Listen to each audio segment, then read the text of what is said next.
साथियों नमस्कार। आज हम एक नई वीडियो लेकर के आपके पास आए हैं और उसमें है कि लेफ्ट करवट लेने से, लेफ्ट करवट सोने से किन को खतरा हो जाता है, यानी किन रोगियों को लेफ्ट करवट नहीं लेटना चाहिए। लेफ्ट करवट लेटने से क्या होता है, पहले हमें ये समझना चाहिए।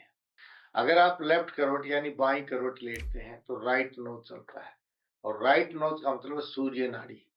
जब आपके अंदर सूर्य नाड़ी चलती है तो गर्मी बढ़ जाती है। तो गर्मी बढ़ जाती है तो जिन लोगों को ज्यादा एसिडिटी रहती है, जिन लोगों को बीपी रहता है, जिनके बाल झड़ते हैं, जिनकी आंखें लाल रहती हैं, जिनके पैरों में जलन होती है, और जिनका थोड़ा सा गुस्सा करते हाथ पैर कांपने लग जाते हैं, वो सब एसिड के रोगी हैं। और अगर लेफ्ट करवट आप बाई करवट लेटेंगे तो राइट नोज चलेगा, अग्नि नाड़ी चलेगी, सूर्य नाड़ी चलेगी, और जब सूर्य नाड़ी चलेगी तो अग्नि और बढ़ जाएगी।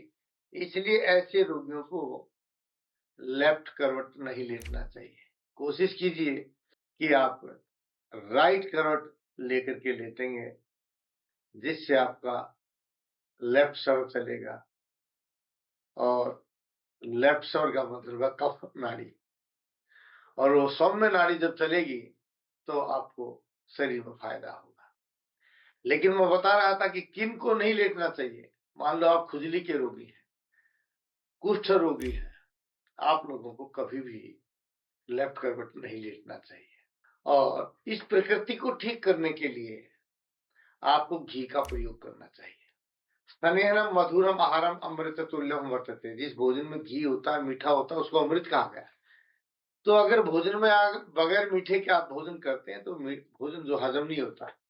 इसलिए आज प्रत्येक व्यक्ति क्या कहता है कि मेरे को गैस बन रही है, मेरा तो पेट खराब है। जिससे बात करते कहते हैं जी क्या करें, परेशान है। किसी को कब्ज हो रही है तो किसी को पतले दस्त आ रहे हैं। वजह क्या है कि आपने डरते हुए कि कभी मोटे न हो जाएं, कभी शुगर न बढ़ जाए, आपने घी और मीठे का प्रयोग बंद कर दिया। और उसका परिणाम क्या हुआ कि मीठा न खाने से शरीर के अंग कमजोर हो गए। आपकी आंतें कमजोर हो गई, आंखें कमजोर हो गई, आपकी नसें कमजोर हो गई, और यहाँ तक कि आपकी सोचने की शक्ति, देखने की शक्ति भी कमजोर हो गई, क्योंकि आपने मीठे का प्रयोग किया ही नहीं। और घी का प्रयोग न करने से जो डुप्लक की प्रकृति आकुंचनम प्रसारणम उन्मेषम निवेशम या भी क्रिया भी जायन्ते शरीर सह बातें निषिद्धते। शरीर की सभी क्रियाएं फैलने और सिकुड़ने से होती है, और फैलने और सिकुड़ने की प्रक्रिया अगर उसमें चिकनाई ज्यादा उस अंग में है तो तभी तो काम करेगी। आपने घी को बंद कर दिया तो फैलना सिकुड़ना बंद हो गया। समय पर जब फैलना सिकुड़ना नहीं हुआ तो आपके अंग कम काम करने लगे। कहीं थायराइड ग्लैंड बढ़ गई, कहीं पिट्यूटरी ग्लैंड बढ़ गई है, कहीं किसी ग्लैंड ने कम काम किया, कहीं हार्ट बढ़ गया, कहीं लंग्स सिकुड़ गए, कहीं किडनी सिकुड़ गई, क्योंकि आपने घी का प्रयोग नहीं किया। और उधर से आपने लेफ्ट करवट ज्यादा सो गए। तो इसलिए आपको ऐसे रोगियों को लेफ्ट करवट नहीं लेटना चाहिए। आप सही शयन कीजिए।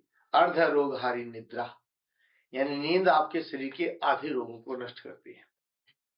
और आधे रोग का यही मतलब है कि सूर्य नाड़ी से पित्त के रोग, वात नाड़ी से वायु के रोग, और कफज नाड़ी से कफ के रोग पैदा हो जाते हैं, तो सारे खत्म हो जाएंगे। इसलिए शरीर के आधे रोग तो केवल आप सोने के सिस्टम से ठीक कर सकते हैं। हमारी वीडियो को आप देखते रहिए। अगर आपको ये वीडियो अच्छी लगे तो शेयर भी कीजिए, सब्सक्राइब भी कीजिए, और बेल आइकॉन भी दबाइए। और ज्यादा से ज्यादा कोशिश करो कि अपने लोगों को आप बताइए कि कौन सी करवट लेने से कौन से रोगों में क्या फायदा होता है। जय भारत, जय भारती।